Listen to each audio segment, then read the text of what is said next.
Bonjour à tous, bon retour sur ma chaîne. Cette fois-ci encore on va parler de manga et cette semaine on va parler de mes lectures et de mes achats manga de ce mois d'avril 2025.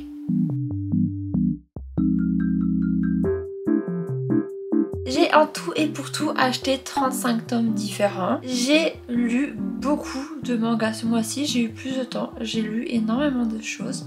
Je vais vous parler de tout ça. Il y a des lectures qui m'ont plu, il y a des lectures qui m'ont beaucoup moins plu. J'ai des achats neufs, des suites de séries et des achats d'occasion. Dont une, c'est celle que je vais parler en dernier, je pense. J'ai fait une affaire en or. J'ai vraiment fait une affaire en or.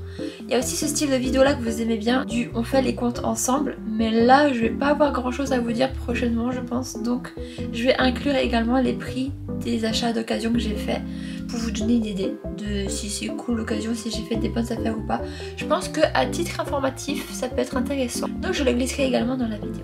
Prenez un petit matcha, un petit thé, un petit truc glacé parce que ce moment il fait chaud et on va se poser ensemble, parler de tout ça. Je vais commencer par vous parler de mes lectures en ligne. Il y a 4 séries que j'ai lues en ligne ce mois-ci, dont la première que vous connaissez peut-être parce qu'elle est sortie ce mois-ci et c'est Phantom Buster. Je sais pas si je prononce bien, mais Phantom Buster. C'est vraiment techniquement de base pas ma tasse de thé. Visuellement parlant, c'était pas très attrayant. Visuellement parlant, ça faisait très un peu dégueu. Personnellement, avec la langue qui pend comme ça, je vais pas vous limiter, mais vous avez l'idée et franchement ça m'attirait pas du tout. Et j'étais sur Manga Sanctuary, le site où je répertorie ma collection de mangas, et sans faire exprès j'ai cliqué à côté sur la banderole où il y a toujours des mises en avant, des nouveaux chapitres, des nouvelles séries qui arrivent, et donc il y avait cette banderole tout autour du site de Phantom Buster. J'ai cliqué dessus, ça m'a ouvert le premier chapitre et je me suis dit tant qu'à être là, autant lire le premier chapitre. Et en fin de compte, j'ai grave kiffé. Le premier chapitre, il m'a grave intriguée. Du coup, je vais pas vous mentir, j'ai lu les scans, j'ai lu tout ce qu'il y avait à lire jusqu'à présent. Et j'ai grave kiffé. C'est ultra drôle. Je m'attendais pas à ça. Vraiment pas, je m'attendais à rien en fait. Et j'ai trop aimé. Il y a 4 tomes sortis au Japon, toujours en cours pour l'instant, et chez nous le premier tome est sorti le 3 avril, donc vraiment au début du mois. Et petite information avant que j'oublie, je vous la glisse là maintenant, c'est que ça sort sur Manga Nova aussi, donc dorénavant moi je les lirai là-bas pour ne plus être illégal. Donc j'irai voir sur Manga Nova pour lire la suite, mais je le recommande à tout le monde, il est trop bien. De quoi ça parle ? On suit l'histoire d'Eugène. Eugène, il a grandi à Londres avec sa grand-mère qui croit au supernaturel, qui croit aux fantômes. Et elle lui dit tout le temps, moi quand je serai morte, je reviendrai sur Terre et puis je viendrai en tant que fantôme avec toi pour vivre avec toi tes folles années de lycéen, tes folles années de jeunesse, ça va être trop fun, on va trop se marrer. Et il a grandi avec cette idée-là, sauf qu'un jour elle cède, elle ne revient jamais le voir. Donc pour lui, les fantômes c'est foutaise. Sa grand-mère n'est pas venue le voir, du coup forcément c'est du pipeau, on n'y croit pas. Et donc il rentre au lycée à Kamakura plus précisément, une ville apparemment réputée pour tous les esprits et les fantômes et les trucs comme ça. Bref, en tout cas lui n'y croit pas du tout, mais il rencontre Mogali. Et Mogali lui, il y croit dur comme fer. Les fantômes il les connaît bien et pour cause, il les mange. D'où la couverture un petit peu chelou où il tient la langue. Il les mange tout simplement. À partir de là, il va rencontrer d'autres copains, ils vont faire d'autres rencontres, ils vont créer le club des Phantom Busters, un freaking club d'exorcisme. Ils vont se retrouver avec leurs compagnons à chasser les esprits maléfiques ou à chercher les esprits tout ça tout. Bref. Sauf qu'il y en a un dans le lot, Eugène, qui lui n'a pas de don comme Mogali qui peut manger les esprits. Il peut même pas voir les esprits, il peut même pas les voir. Du coup, on va suivre leurs aventures. L'aventure du club, l'aventure d'exorcisme. Et c'est vraiment en mode shonen, mais genre shonen un peu chill, un peu aventureux, un peu à découverte, fantômes qui me font pas peur et shonen spirit. Et il y a un truc que j'aime beaucoup dans cette série, c'est que Eugène est présenté comme le héros principal. On le suit lui en premier, on explique son passé en premier, on nous explique d'où il vient. Et en fin de compte, il est plus en recul vu qu'il n'a aucun super pouvoir ni quoi que ce soit, ou vu qu'il a aucune affinité à tout ce qui est paranormal. Il se retrouve vraiment mais presque aux oubliettes. On l'oublierait presque en fait. Parce que c'est Mogali qui prend le devant de la scène, c'est Mogali qui est dans l'action. Et c'est plus lui qui est mis en avant comme le héros principal. Et il y a une espèce de switch comme ça entre les deux que je trouve ultra intéressant. C'est juste, on ne tue pas qu'un héros, il y en a deux en réalité. Juste on rajoute les copains qu'il y a autour. Trop fun. Honnêtement, allez voir ce manga Nova, le premier chapitre il est disponible. Tous les liens seront en description dans tous les cas. Mais c'est ultra fun, c'est ultra marrant, j'ai grave aimé. J'ai grave aimé. Je me suis pas mis à jour parce que justement j'attends que ça soit mis à jour sur Manga Nova pour tout lire là-bas.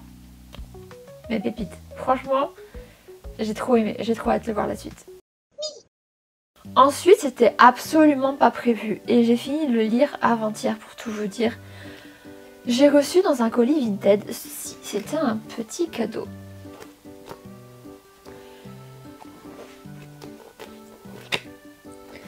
Comme un magazine de prépublication avec les premiers chapitres de nouvelles éditions de nouveaux mangas chez Glénat.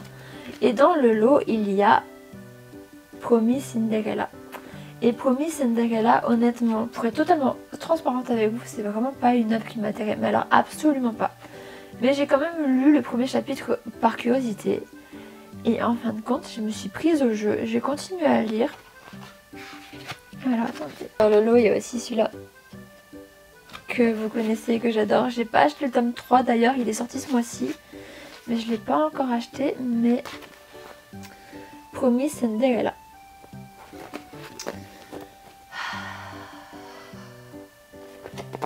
Il y a 16 tomes au Japon et en France pour l'instant on en a 3. 16 tomes au Japon qui sont terminés d'ailleurs, c'est une série qui est terminée. Et suite à ce chapitre là, je me suis dit mais je veux savoir où est-ce que l'histoire va nous amener. Je veux au moins avoir une idée de est-ce que je vais vraiment aimer l'œuvre ou pas. Et j'ai fini par tout lire. J'ai lu les 16 tomes, j'ai tout lu. Il n'y a plus rien que je ne puisse pas lire. J'ai fini l'œuvre. Je vais d'abord vous parler de quoi ça parle. Je vais vous faire un petit topo de quoi ça parle. Et après, je vais vous dire pourquoi j'aime pas cette œuvre. Ayame vivait une petite vie tranquille avec son mari jusqu'à qu'elle découvre qu'elle le trompe. Et qu'il souhaite le divorce. Du coup, outrée et blessée, elle s'enfuit du foyer conjugal et elle se retrouve à la rue. C'est là qu'elle tombe sur Issei. Issei, c'est un lycéen, mais de la pire espèce. Il prend du plaisir à harceler les gens, à se foutre de la gueule des gens. À les blesser ouvertement, à les torturer psychologiquement et à les filmer, parce que sinon ça serait pas drôle.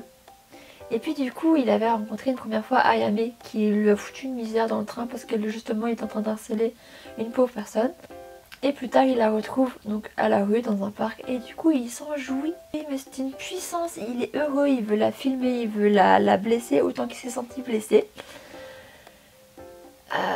Mais par un concours de circonstances, il se retrouve à l'inviter chez elle, à lui proposer un petit jeu sordide histoire de l'humilier un peu plus. Et elle a gagné un peu d'argent pour pouvoir s'en sortir. Voilà, c'est le topo. Donc vous imaginez bien à quel point c'est pas ma tasse de thé. Et au bout de ce premier chapitre, c'est vraiment en mode mais avec toutes les merdes qui lui tombent sur le coin du nez, comment est-ce qu'elle va s'en sortir? Elle se retrouve à vivre chez ce salopard. Comment elle va faire pour en partir? Donc c'est pour ça que j'ai commencé à le lire. Et j'ai pas pu m'arrêter. Et j'ai lu 16 tomes. 16 tomes d'affilée. Enfin, pas pu m'arrêter. Commençons par les choses que j'aime bien dans ce manga-là. Il y a le fait que Ayame, c'est vraiment un fort caractère. Elle a vraiment un caractère, mais genre, t'as pas intérêt à la faire chier. Mais alors, absolument pas.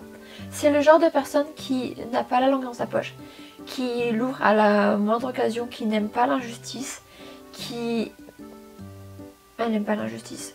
Pour ça que je vous ai dit, avec Issei, la première rencontre qu'ils ont eue, c'était dans le train. Il y avait un gars qui était en train d'harceler en mode porte mes sacs, machin et tout, blablabla. Il était insupportable, infernal. Et elle lui fait minable. Du coup, forcément, ça le va plus. Mais bref, Ayame, c'est toute sa vie, ça a été ça. Toute sa vie, ça a été ça. Et malheureusement, ça lui a porté que préjudice. Parce qu'au Japon, si tu rentres pas dans le moule, tu fais défaut à la société. Et donc, elle a fait défaut à la société. Elle a trop un franc-parler. Elle se laisse pas faire, elle laisse pas faire les autres, enfin bref, elle se laisse pas... Enfin, le harcèlement, elle n'aime pas ça. Du coup, elle n'hésite pas à dire et à remettre les pendules à l'heure, comme on dit. Donc c'est un personnage qui est assez fort, qui a un ego assez fort aussi, parce que, la fierté d'être qui je suis, d'en être arrivée là. Et bah, c'est pour ça qu'au lieu de trouver un accord avec son mari, bah, elle a fui. Parce qu'elle a préféré ça plutôt que l'humiliation de vivre avec un homme qui l'a trompée et qui en plus lui demande le divorce. Bref, c'est tout un scénario. Quoi d'autre? Je crois que c'est tout. Avant de rentrer dans le vif du sujet de pourquoi j'ai pas aimé cette série, parce que j'ai lu les 16 tomes, il n'y en a que 3 pour l'instant. Je risque de partir trop en profondeur sur certains points. Et pour ceux qui découvrent la série et qui aiment cette série et qui ne veulent pas en savoir plus... Bonjour monsieur Lilo. Pour vous donc je vous mets un timecode ici pour pas être spoilé. Et pour les autres, bienvenue dans la partie où on va détruire cette œuvre. Et la partie où... c'était chez qui d'ailleurs? Et la partie que Glenna ne doit pas écouter parce que j'ai pas très envie de me les mettre à dos. J'ai pas aimé. J'ai pas aimé. Il y a un truc, vous l'avez compris, que ça parle beaucoup de psychologie. Ça parle beaucoup de psychologie et de psychopathe. Et ça n'arrêtera pas tout le long du manga. Il y a des psychopathes partout. À commencer par Issei. Je vous l'ai dit, c'est un gars abject, il est immonde. Et pourtant, c'est le héros principal. Et on l'aura jusqu'à la fin. Et...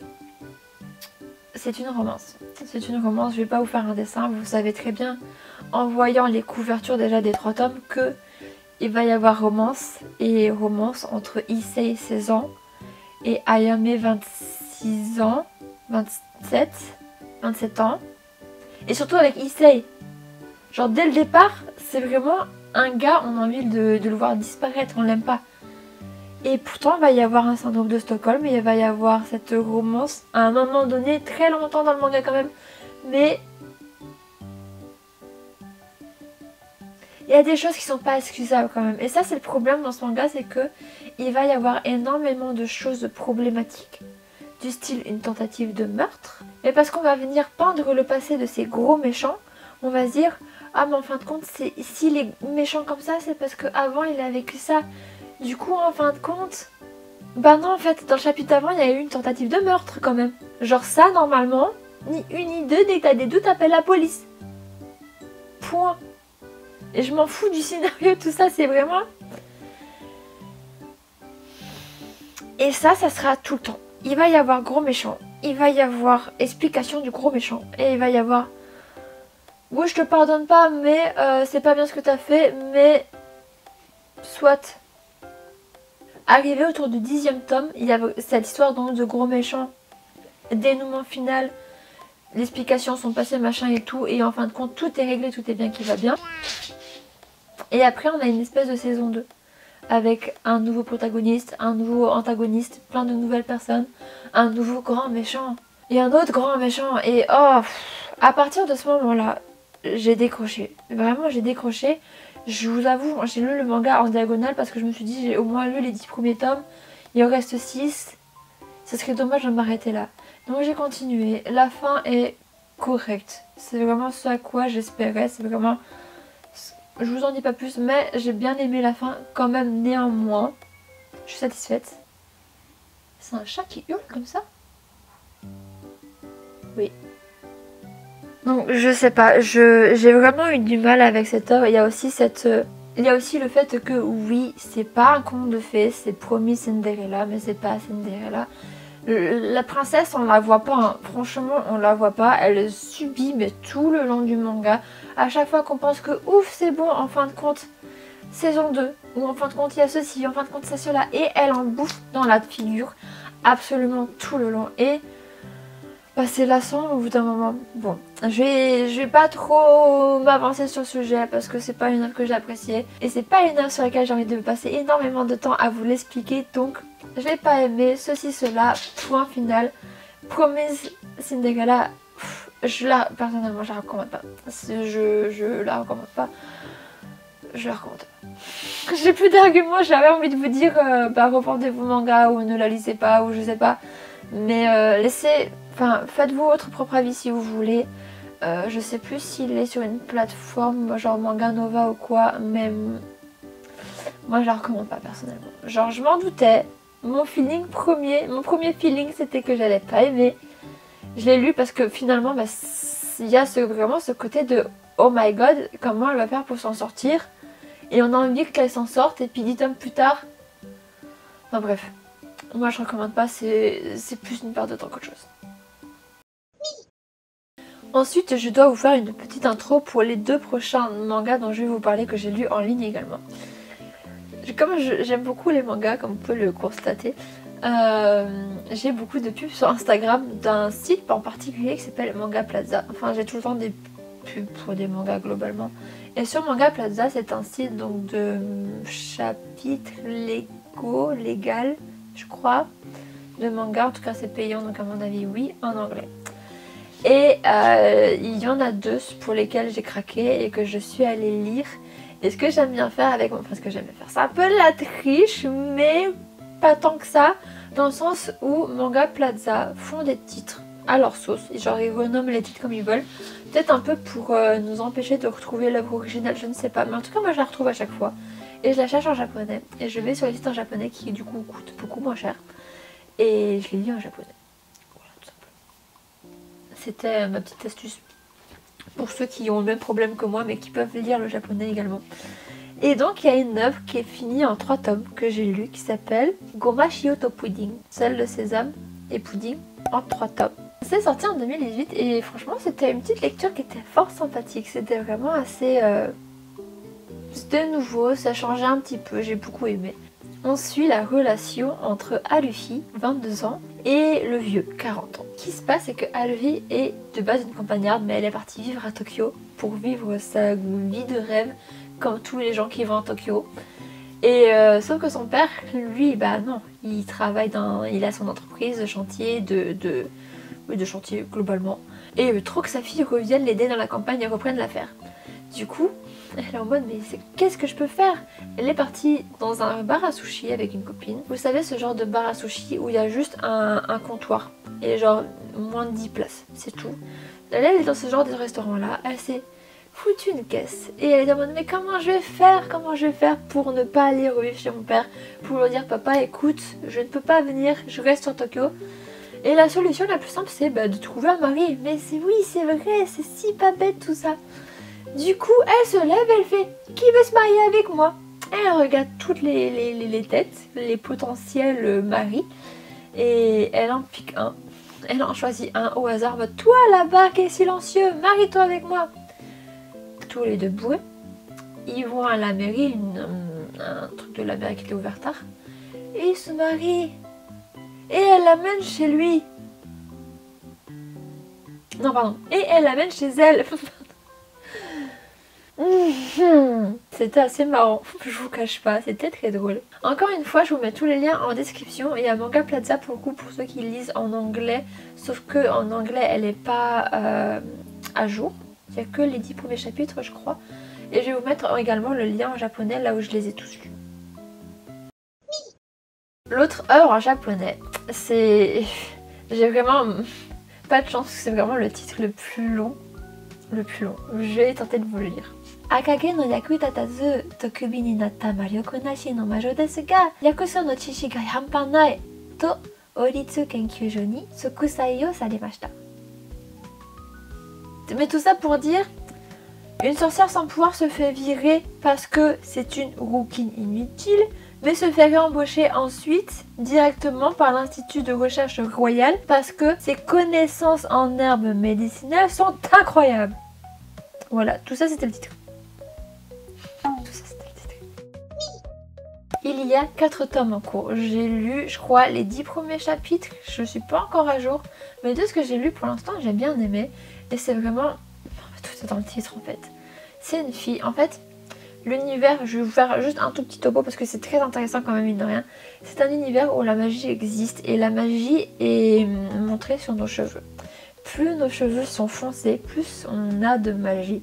Donc si on a des cheveux tout noirs, GG, t'as gagné, t'as un niveau de magie, mais si t'as des cheveux roux comme elle, ça veut dire que t'as une quantité infime de magie et tu pourras peut-être pratiquement pas l'utiliser, voire pas du tout. Et si t'es blond, bah c'est mort, juste c'est mort. Et donc elle se retrouve là à travailler dans une herboristerie après le décès de ses parents. C'est une herboristerie dont le grand-père était ami avec ses parents avant qu'il décède. Et juste par bonté, il l'a pris sur son aile et du coup elle a bien travaillé sur toutes les herbes. Comme elle a des lacunes en magie et qu'elle ne pourra pas faire les remèdes comme sa mère ou sa grand-mère le faisait, elle va se retrouver vraiment à bûcher à fond, histoire de pas trop faire traîner les autres, histoire de pouvoir se rendre utile. Parce que mine de rien, elle est neurélogie et elle travaille chez quelqu'un qui a pris par bon cœur, qui l'a pris sur son aile quoi. Donc il y a ça, sauf que cette personne-là part à la retraite et son fils qui reprend, ou son petit-fils qui reprend l'affaire et qui, bah, toi la rouquine dégage. Mais comme j'ai un bon cœur, je vais t'envoyer en plein hiver, en pleine neige, chercher des baies qui ne poussent pas en hiver. Et si t'arrives à me remplir un panier complet, tu pourras rester encore quelques jours, le temps de te remettre sur pied, de trouver un nouveau travail, machin et tout. Elle a presque failli mourir. Et c'est comment il s'appelle déjà? Eric arrive in extremis et qui la sauve de la mort, mais vraiment à ça près, elle allait mourir. Qui la sauve et puis qui quand elle se réveille il se rend compte en fait qu'elle est vachement calée en plantes médicinales et que ça tombe bien parce que moi je cherchais quelqu'un pour mon institut de recherche royal et c'est grave intéressant. Et j'en suis à l'étape où elle se réveille, elle commence à prendre ses marques, enfin elle se réveille, il y a des explications machin et tout, elle commence à prendre ses marques et de l'autre côté par contre bah, le Gugus qui l'a renvoyé et qui se rend compte bah, qu'il a fait une grosse erreur de la renvoyer. Mais en tout cas c'était grave intéressant comme début de manga et à voir, à voir. Faut que je me lève pour la suite. J'ai ensuite lu, et donc là c'est les mangas physiques, c'est plus du online. Les lectures physiques d'un achat que je n'ai pas fait parce que je vous en avais parlé dans la dernière vidéo du mois dernier. Tada no Messi Friendo des. C'est un manga que j'avais découvert justement grâce à Manga Plaza ou je crois, ou une autre pub sur Instagram que j'avais eu et j'avais trop aimé, ça m'avait grave intriguée et j'ai une pote qui était au Japon qui me les a pris. Les 4 premiers tomes, c'est les 4 tomes qui existent pour l'instant et franchement j'avais trop hâte de les lire, j'avais trop hâte de les lire. C'est la dernière lecture que j'ai fait après Promise Cinderella. Et ça m'a fait 2 déceptions d'affilée. Pour faire un topo rapide, c'est ces 2 personnes qui se rencontrent sur un site de rencontre justement. Mais ils veulent pas sex friend, ça les intéresse pas, boyfriend, girlfriend, ça les intéresse pas non plus. Eux ce qu'ils voulaient c'était juste passer un peu de temps, dîner ensemble. Du coup lui a envoyé un message à elle pour lui proposer un petit rendez-vous. Mais juste pour passer du temps ensemble, juste pour manger, sans a priori, sans rien non plus. La suite de ce rendez-vous, elle lui a proposé est-ce que tu veux bien être mon pote de boue? Mais genre juste on est potes de boue, rien de plus. Genre même pas pote de boue. Si un soir on a envie de tester tel ou tel restaurant mais qu'on n'a pas envie d'y aller tout seul, allô est-ce que tu es dispo? Oui, on y va. Point, c'est tout. Et c'est ça, en fait c'est ça. Et je vous disais le mois dernier que j'avais trop hâte de les lire, que j'espérais trop quand même une espèce de romance à l'intérieur, que en fin de compte, pote de bouffe devient amoureux, compagnon de bouffe, mais genre compagnon quoi. Et bah non, en fin de compte, et j'ai... c'était chiant. Comment dire? C'était très long à lire, il n'y a rien qui se passe, vraiment. Absolument toutes les scènes dans ce manga là, que ce soit dans le tome 1, dans le tome 2, 3 ou 4, ils sont toujours en train de bouffer. Mais genre vraiment, il n'y a rien qui se passe. On les voit dans leur boulot. Ils passent leur journée de boulot à travailler. Et on voit quelques discussions entre collègues. Ça parle de relations, ça parle d'amour, ça parle de vivre ensemble, vivre seul. Et c'est plein de thématiques comme ça qui, en soi, c'est intéressant de lire. Admettons, elle est au travail. Elle parle de ça au travail. Après, on les voit au restaurant tous les deux. Ils vont parler de ça entre eux. Et puis, elle va lui dire, oui, c'est passé ça au boulot. Donc, coupure, on ne va pas refaire toute l'histoire. Et du coup, ils vont parler du même sujet, mais entre eux. Et puis après, on va le voir lui au boulot. Il va faire des choses au boulot. Et au boulot, il y a son collègue qui est assez âgé, il a une fille et il sent, enfin c'est pas qu'il sent, c'est que il se rend compte qu'en fait sa femme le trompe. Sa femme a une double vie. Et du coup il en parle il en parle au gars. Et puis le gars après il en parlera à la fille au restaurant. Et puis après il y aura oh finalement aujourd'hui on va manger indien et indien, oh, c'est pas mal et tout, ça change, c'est très bon, hahaha. Et puis c'est que ça. C'est littéralement que ça. C'est on parle du boulot, on parle de ceci. Et c'est que on suit des conversations. En fait c'est ça, on est spectateur de conversations. Mais c'est tout, il n'y a pas d'évolution. Il y a vraiment zéro évolution. Il y a rien, on suit juste des conversations. Et du coup c'est chiant. J'ai passé ma journée d'hier à les lire parce que je voulais au moins les lire pour en parler dans la vidéo. Et pour vous dire que j'ai enfin lu les mangas, je suis trop contente, machin et tout, c'était trop bien. C'est trop nul, j'ai pas aimé. Et pourtant il y avait tellement de potentiel et je sais pas quoi faire. Et c'est long. Parce que du coup comme on est spectateur de conversation, c'est long. Il n'y a pas de rebondissement, il n'y a pas de... il n'y a pas de fun. Voilà. C'est tout, je sais pas. Wally, voilou, hein. Déception pour moi du coup. Déception pour moi. Et déception pour ma copine du coup, à qui j'ai demandé qu'à ce qu'elle me les ramène et pour finalement ne pas les aimer. J'ai trop le seum. Toujours étant que j'ai 2 petits mangas que j'ai achetés neufs, c'est des suites de séries. Et nous avons un qui brille un peu. Commencer par celui-là. Kagurabachi tome 2. Tome 2. Je vous l'ai dit, j'adore. J'ai fait une vidéo présentation de Kagurabachi avec une intro mais cinématographique. Je me suis éclatée à le faire. Bref, allez la voir si ce n'est pas déjà fait. Kagurabachi. Vous avez vu dans le mois dernier que j'avais acheté le tome classique et pas le tome brillant limité édition parce que déjà il y était plus. Et le temps que je les lise en ligne et que je me dise en fin de compte je l'aime tellement que je veux l'acheter et que je vais l'acheter et qu'il n'y a plus les tomes limités, j'ai acheté le neutre, le classico. Et j'aurais pu acheter le classico et pas le brillant. Mais j'ai acheté le brillant parce que j'ai gagné un concours d'un coffret collector du tome 1. Et j'ai trop hâte d'aller le récupérer, il va falloir que j'aille le récupérer à Paris. Mais ça tombe bien parce que le mois prochain je vais à Paris. Donc j'ai qu'à récupérer et je ferai une vidéo dessus. Et abonnez-vous pour pas manquer justement cette vidéo dessus ou quand je vous présenterai en shorts ou dans la vidéo de mai prochain de achat manga, lecture manga. Et c'est pour ça que du coup dans le lot il y en a un brillant et il y aura un brillant en tome 1, un brillant en tome 2 et le tome 1 que j'ai là du coup.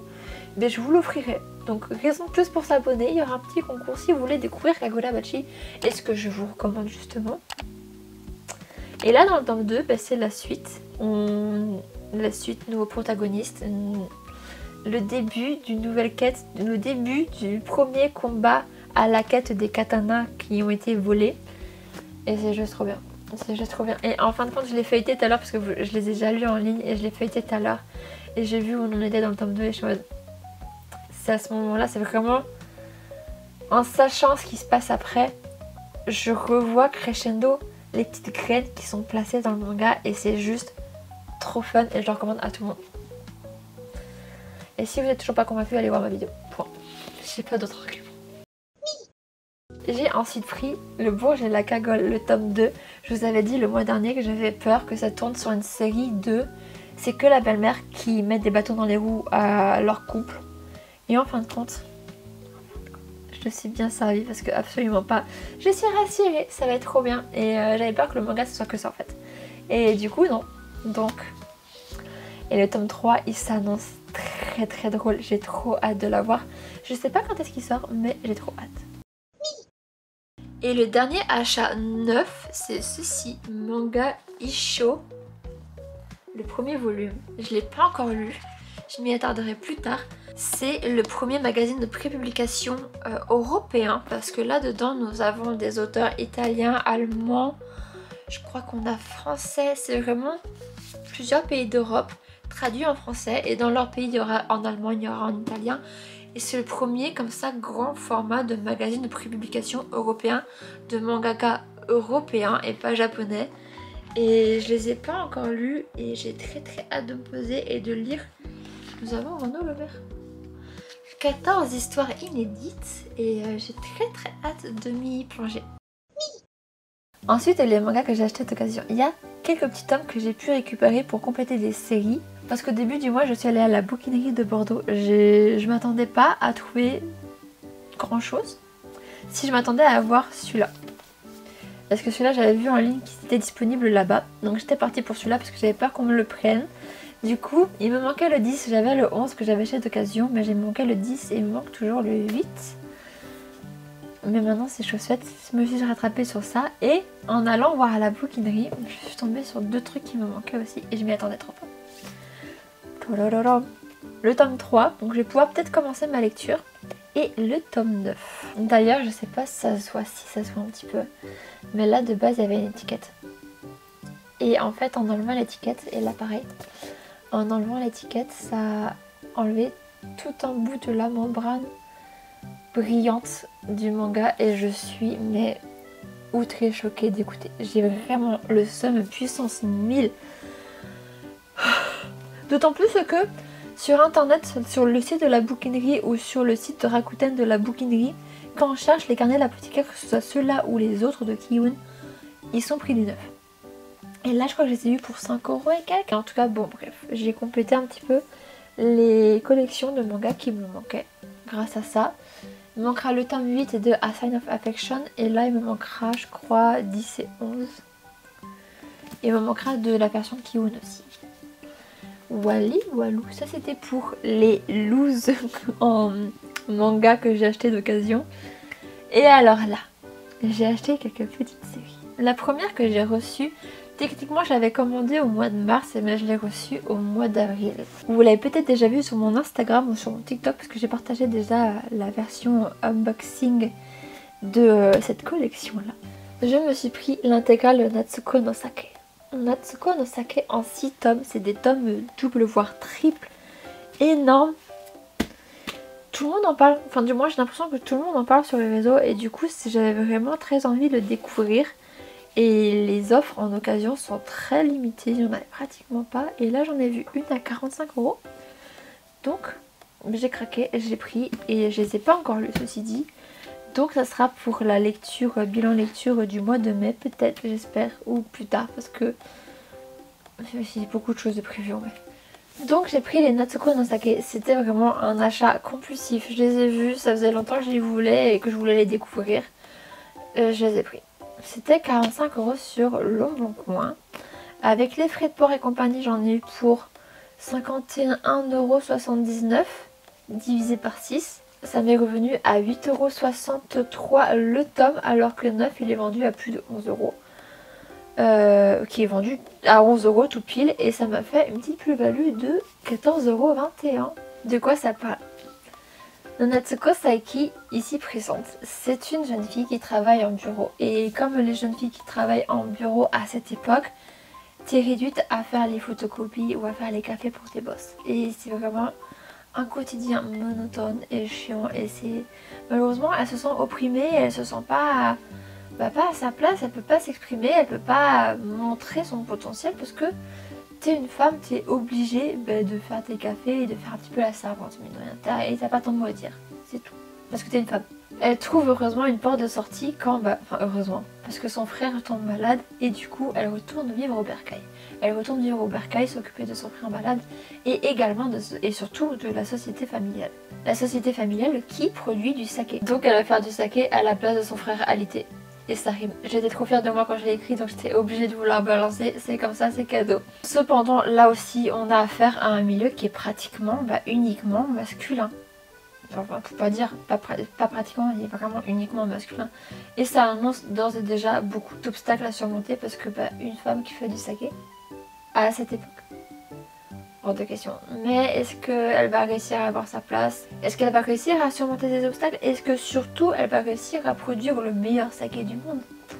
On le saura en lisant ce manga du coup. Et il me tarde trop. J'aime trop ce manga, déjà il m'a... Parce que je l'ai acheté sur un coup de tête, je me suis pratiquement pas renseignée. En vrai, j'ai découvert un peu plus l'œuvre là en écrivant le résumé pour cette vidéo. Et ça m'a... Quand j'ai fini d'écrire, j'étais trop en mode mais j'ai trop envie de le lire maintenant en fait.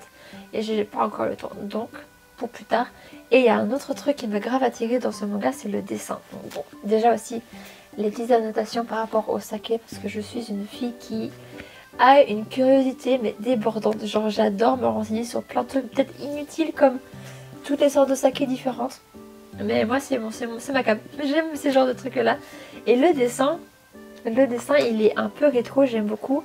Et pour cause, parce que ce manga est sorti en 1988. Le premier tome est sorti en 1988. Donc quand je vous dis que cette époque-là, les femmes, c'est normal, c'est cette époque-là, 1980, où bah, les femmes étaient réduites à faire du saké, à faire du café pour ses boss et compagnie. Et en femme d'affaires, c'était ça en fait. Tu faisais juste le café. Point. Donc paru au Japon en 1988 en 12 tomes et non 6 parce que là on a des éditions doubles de ces tomes-là.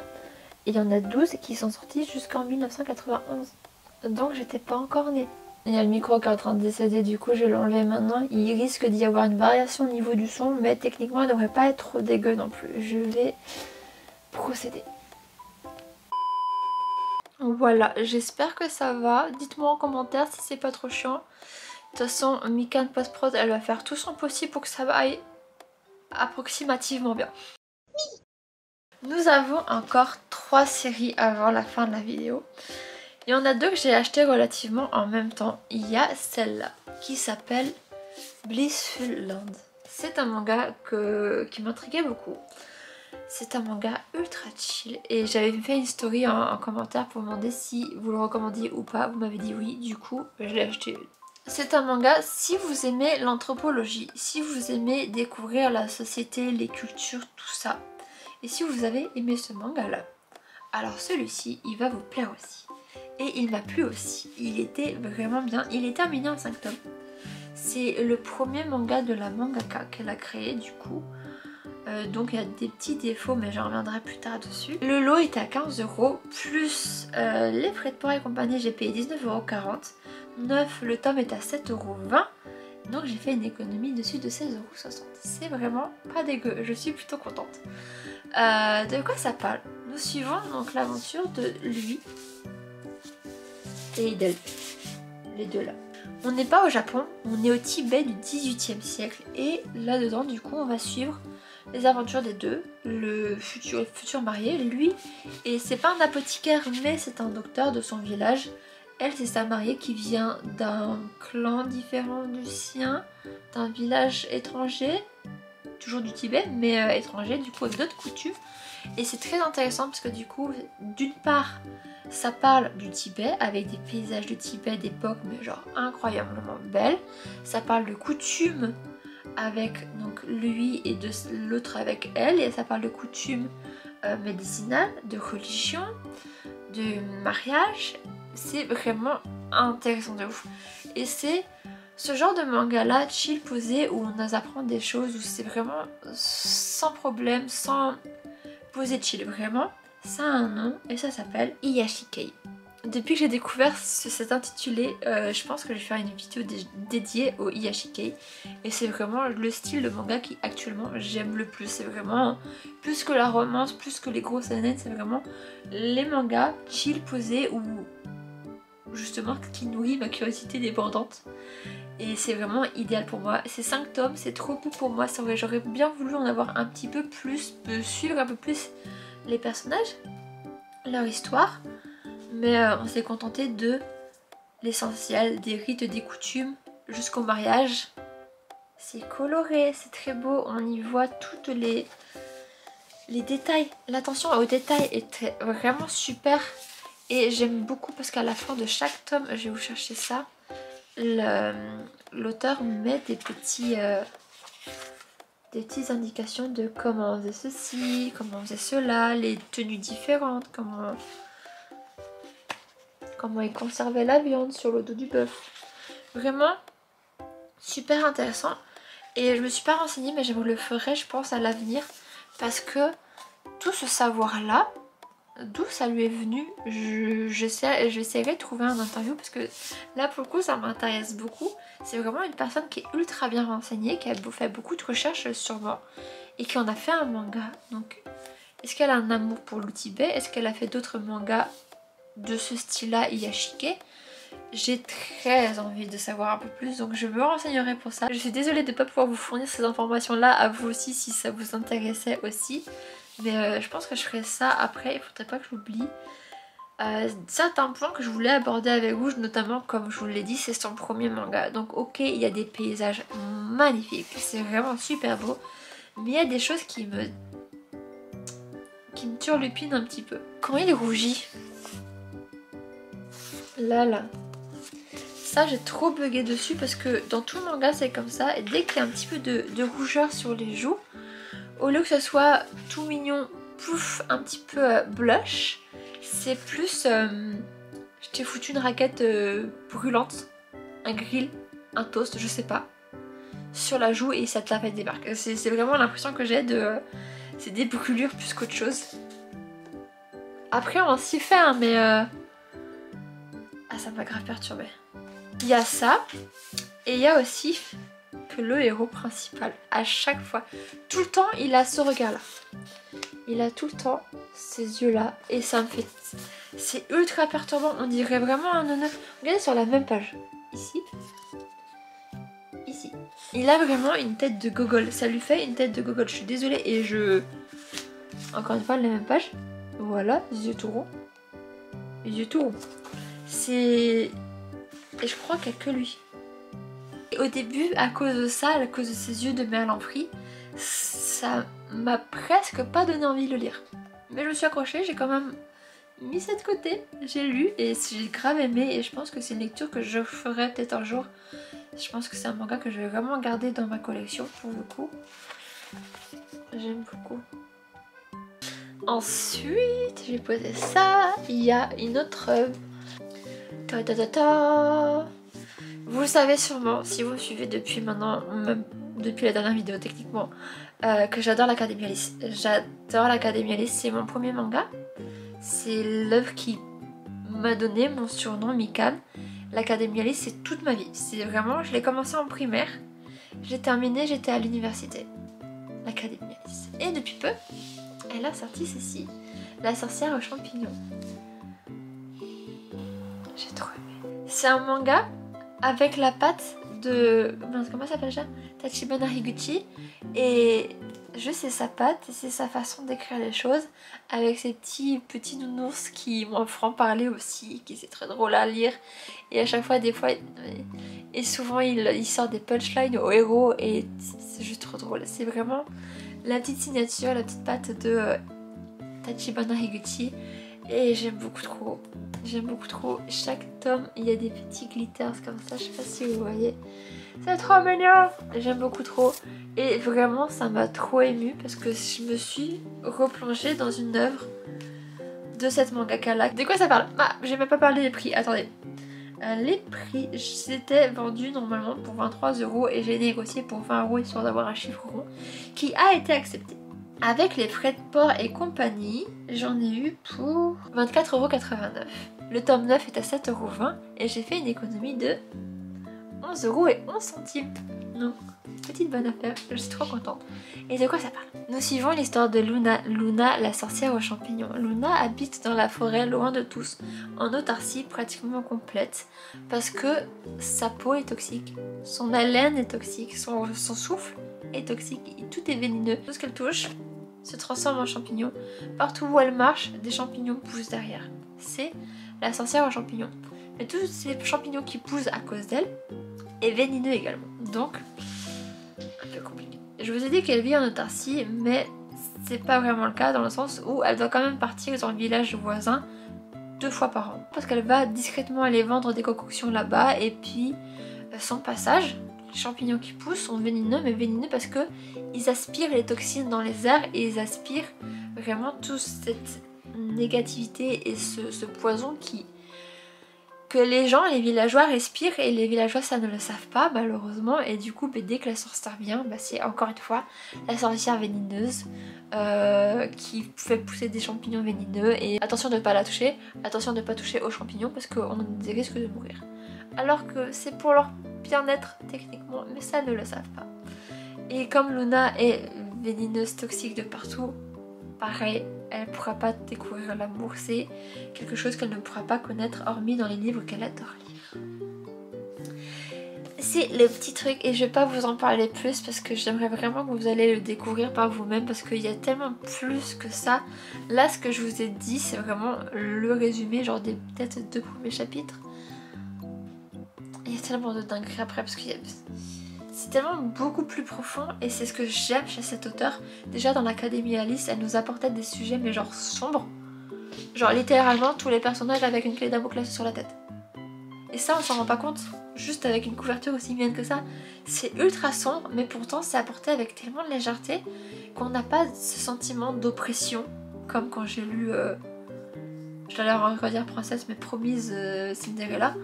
Il y a vraiment une sensation de douceur, on se sent bien en lisant même si, à piqûre de rappel, à tout moment tu clames. Et je vous en dirai pas plus.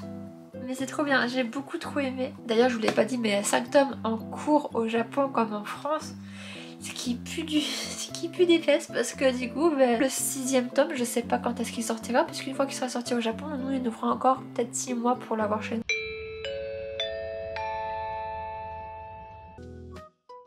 La série suivante, c'est si vous avez vu la vidéo de mes wishlist des mangas que j'aimerais, même pas pour 2025 mais un jour peut-être dans ma collection que j'aimerais avoir, c'est l'un d'eux.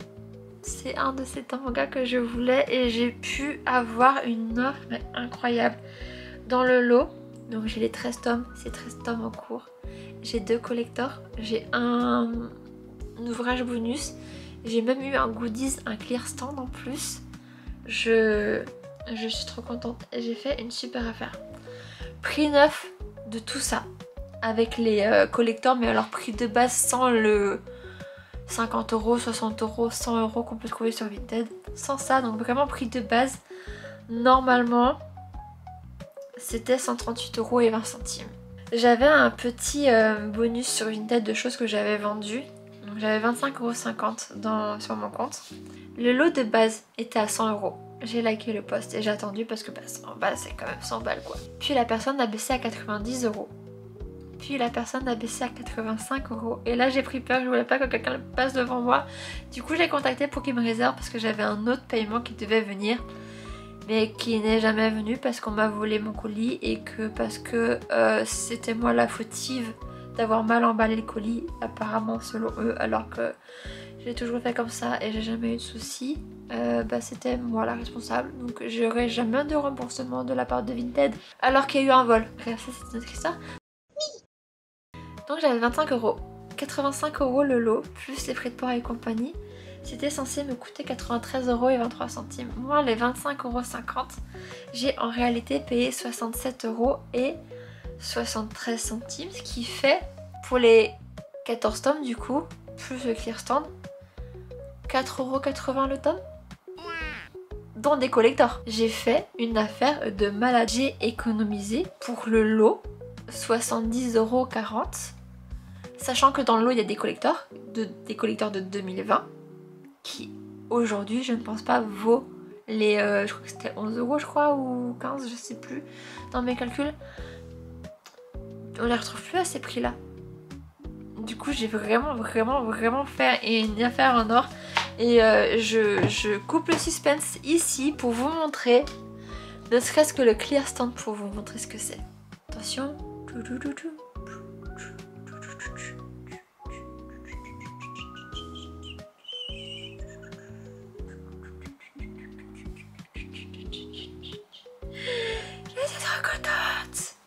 Je suis trop contente. En plus du coup le monsieur il a été trop sympa, il m'a offert ceci, genre merci. Dans le lot il y a le bonus que je vous ai dit, c'est le Frieren Anthologie. Et tous les tomes ont été emballés individuellement comme ça, puis ont été emballés dans du papier bulle, puis dans le carton il y avait chaque coin une espèce de gros poche de bulle, enfin d'air, pour protéger les coins aussi, mais genre pépite. Donc il y a eu celui-là. Le collector, c'était le premier qui a déjà été ouvert, du coup il m'a protégé quand même le manga tout seul. Dedans on a un mini artbook, donc ça me plaît beaucoup. Ensuite bon 2, 3 jusqu'au 11. ça glisse vu qu'ils sont tous emballés individuellement. Ensuite le tome 12 en collector aussi, et là celui-là il est sous blister encore, il l'a jamais ouvert. Donc ça déjà niveau prix j'aurais dû casquer si je l'avais acheté individuellement. Et on a la nouvelle Fanfare for Frieren, Fanfare for Frieren, et le tome 13. Donc il y a d'autres collectors normalement de Frieren, du tome 5, 6 et 8 je crois. 5 c'est un calendrier de l'année 2022 donc pas grave. L'autre c'était un jeu de cartes, j'en ai déjà un avec Twilight Blue Nana Cocoon, donc j'en ai pas besoin d'un deuxième. Et le dernier c'était un set de pins, donc vraiment je peux m'en passer. Donc de tous les collecteurs existants de Frieren, les deux seuls qui m'intéressaient si je m'étais renseignée machin et tout, c'était le 11 et le 12 pardon, et le premier. Et je les ai eus pour techniquement 4,80 €. Je suis refaite vraiment. Je suis trop contente et je pensais pas faire une affaire comme ça. Je pense que de toutes mes vidéos achat lecture manga, celle-ci c'est ma préférée. Très honnêtement, entre les Frieren qui étaient dans ma wishlist depuis un moment et ceux-là, je suis trop contente.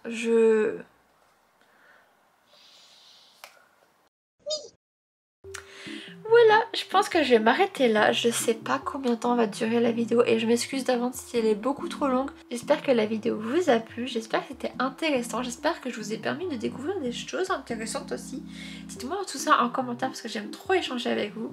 N'oubliez pas de vous abonner, ne serait-ce que pour les futurs concours et compagnie et les futures vidéos que je vais faire parce que c'est une vidéo tous les mercredis où on parle de manga. Et sur ce, je vous dis à la semaine prochaine, gros bisous, prenez soin de vous, bye bye.